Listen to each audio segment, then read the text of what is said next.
Okay, so this particular example I shown you already live, right? Now what we do is, let's create one new delta which is not yet available here, so that you will try to understand everything from scratch. So now what I'm going to do is, I will go to my 11 data source, and what I will do here, conditions, schedule line. Let's do one schedule line. I think hopefully it will work out. So what happens currently, this is not in active state. Okay, so I cannot replicate this data source into my BW system when it is in inactive state. So what I will do is, I will go to schedule line. I am trying to activate it. Does not exist. Okay, so how to do it? First I need to go to RSA5 and then bring it to RSA6, and then bring it to my BW side. So now what I am going to do, VASCL / in RSA5 plus search for this 2LAS_11_VASCL. Okay, as my system having double, I am selecting one. Click on activate data source. I am as of now storing as a local object. Now I can go to RSA6 and I can see now the data source here.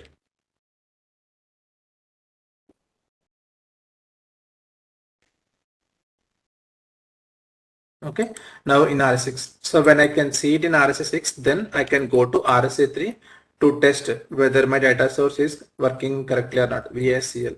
It no need to fetch any data, but at least if the extraction part is completing successfully, then you can say your data source is working as expected. At least initially it is working without any errors. Then now let's see how I can bring data into, now since it is activated, now I can replicate this data source into my BW system. So how to replicate this data source into BW system? I can go to my data sources, ODP SAP. It is important to bring this data source under ODP folder. Okay, then only ODQmon, data will come via ODQmon. So before you extract anything, data source from ODP SAP, first make sure you expose this data source as a ODP enabled. How I can expose? By using one program, RODPS expose. Click on execute and then provide your data source name, release data source.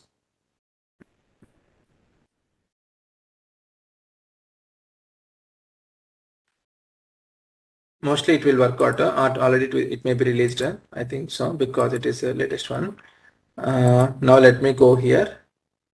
1 minute. Which source system I need to use? S4HANA. I need to use this source system to bring data under SAP. So this particular data source 2LAS11 VASCL is under which component? Okay, that also we can see it easily. Go to RSA2. Okay, now VASCL, click on display. Now you can see it is under SD component, application component. Okay, so you can expand SAP R3 under SD. So now right click here, replicate data. Now you can see all the data sources that are available under this SD component. Now I can see VACL. See this symbol here, it is nothing but create, which is not yet available in BW. So it is asking to you create it. And wherever you see equal to and not equal to, these are already available in our BW and contains different versions. Okay, I am deselecting all and I need only 2LAS11 VACL and I'm clicking on next. Activate new data source. Once replication is over, activate the data source, click on finish. Now what happening? SAP is now replicating the data source into BW and then activating it. A job was created for it. Job finished. Close it. Now refresh this node. Under this node now you can see VACL. Okay. So now what I am going to do for a quick start here, I am creating one ADS4. New ADS4. So using field-based modeling, we can easily, create a, the ADS4 very quickly. 2LS11 VASCL. I'm giving this name as of now, sales conditions. Schedule, I think schedule line, it is not conditions. Huh? Sales document schedule line. And I'm using data source as a template so that I no need to add each field manually. I'm using a data source 2LAS underscore 11 underscore VASCL as a template here. So that when I click on finish, I can see, all will come automatically into me. Here I need to select, I want a standard DSO with change log, and then I'm going to details. I can see all the fields already available here. Okay. Then I need to define one key here. So I can make, key fields like sales document, item data, and schedule line number. I'm adding these three as a key as of now to my ADSO, and I'm clicking on activate. So what I did, I created a flow. I have a data source. I extracted to BW. I extracted this to, sorry, not like this. In this particular layer, I extracted to BW, and then I created a ADSO. On top of this ADSO, I need to create one DTP, ODP created DTP. So to create a DTP, first what I need one transformation. So VASCL, where is my VASCL? This is my VASCL. Now I'm going to create one transformation here.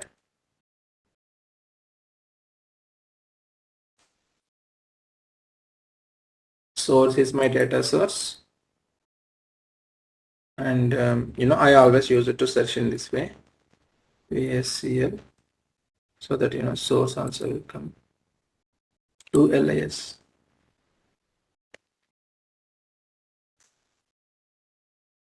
Click on OK. Since we are doing field-based modeling, both having same source and target having same kind of names, so mapping will be done automatically without any problem. So I'm activated. So once my transformation was activated, so what is my next step? My next step is to create a DTP. So when I am creating my DTP, right click, create a new DTP. When I am creating my DTP, here the actual part comes into picture. So is it a normal DTP or ODP? If you want to load your data from using PSA, then anytime you can change this DTP extraction from PSA. But if you don't want to extract data from PSA and you want to extract directly from source system, then keep the setting as it is. Directly from source system, PSA not allowed. This kind of setting only comes when this data source, whatever you create a transformation, is from the ODP enabled data source. Okay, not else. And that too, the extraction also to be done under this folder, ODP SAP folder. If you are trying to create transformation, which is the data source which is available under BW or SAP, then this kind of option you won't get at all. Okay, so there is no init case here. If you select delta, first time when you are running this ODP, it acts as a init DTP, and second time onwards automatically same this DTP acts as a delta DTP. So I am activating simply like this. Okay, so my DTP got created. Okay, next what next? Now I want to run this DTP once because I don't want any historical data. And okay, one second, let me go to my ODQman.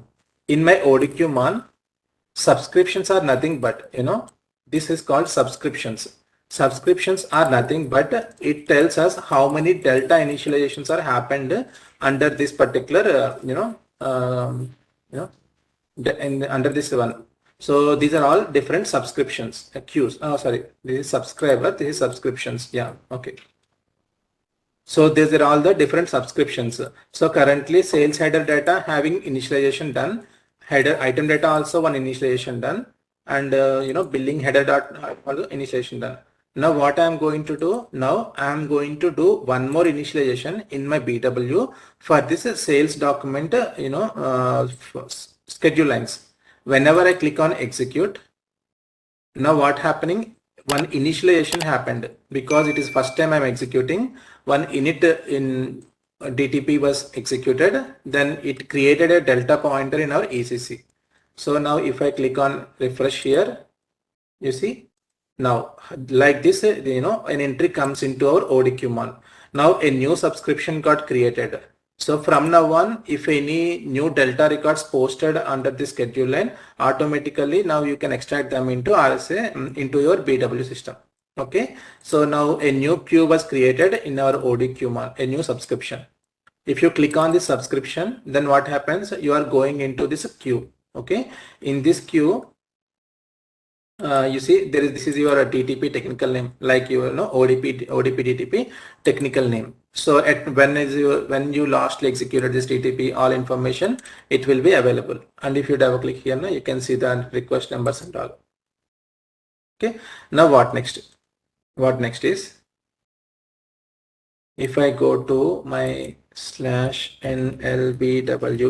code 11 data source, you see schedule line, where is my schedule line? My schedule line, I activate this data source in RSA 6. Okay, but when it comes to LBWE, still my VACL is in inactive state. When this is in inactive state, when any sales transactions happened, then the corresponding this this queue, it won't fill properly. So what you need to do, first you need to activate this data source schedule line. You need to activate it. Click on maintenance and it will ask for one TR. Provide the TR. Click on OK. Then now this particular data source is inactive. So now what will happen? When any new sales transactions happening, then this particular data source relevant information also will be now filled. Okay. Now what I need to do, I need to go to my one of the transaction, 60 transaction. Now what I'm going to do is I'm going to change my quantity to 120. Okay, I'm clicking on save. So there is a change happened to my sales order. Customer reference. Okay.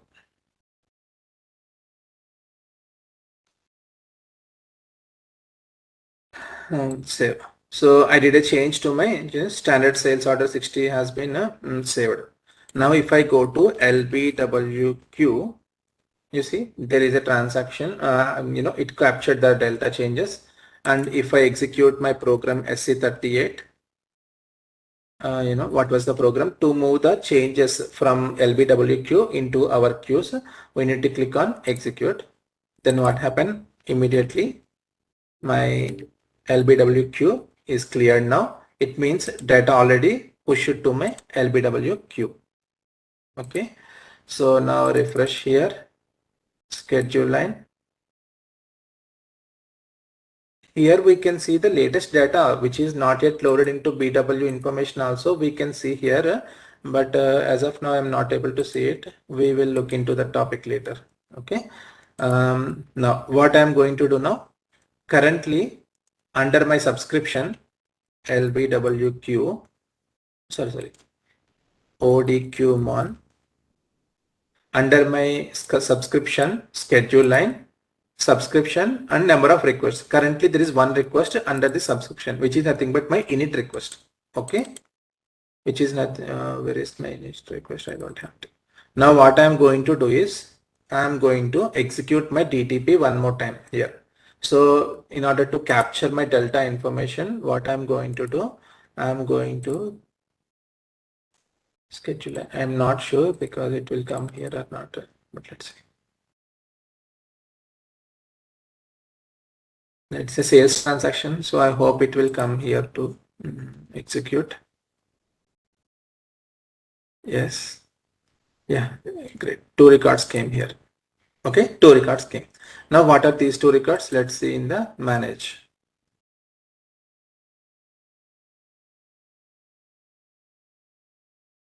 Two records, but only one record coming.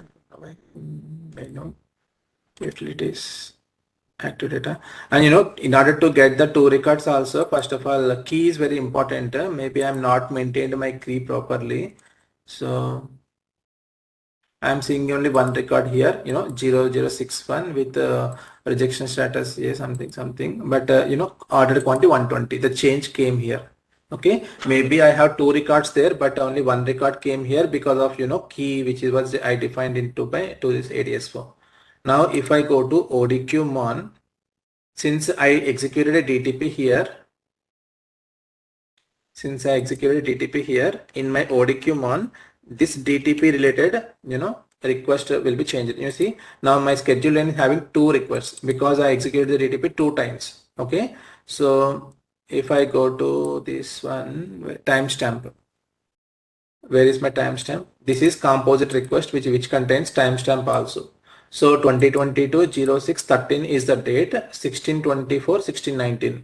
Then this is the latest request. Okay, if I double click on this request, you see two records, because I can see when in my DTP request manager, I can see two records are there. If I double click on this in this one, these are the two records. One is a indicator, cancel data indicator, and this one. But due to I am not considered this record in the key, somehow due to that what happened, I can see only one record in my ADS4 in my new table by overwriting and all. Okay, so this is how this ODQ1 works. So in BW4 HANA or BW on HANA 7.5 latest versions, if any data source was extracted via ODQ as a ODP SAP folder, these data sources can be consumed in our BW without PSA. You can eliminate one of the layer which saves your database. Okay, and I shown you already how this delta captures in ODQmon, how subscriptions will come into ODQmon, how to understand these subscriptions and all. I tried to explain with my knowledge. Okay, so as of now this much of knowledge is initially it is enough. If you want to explore more, you can explore.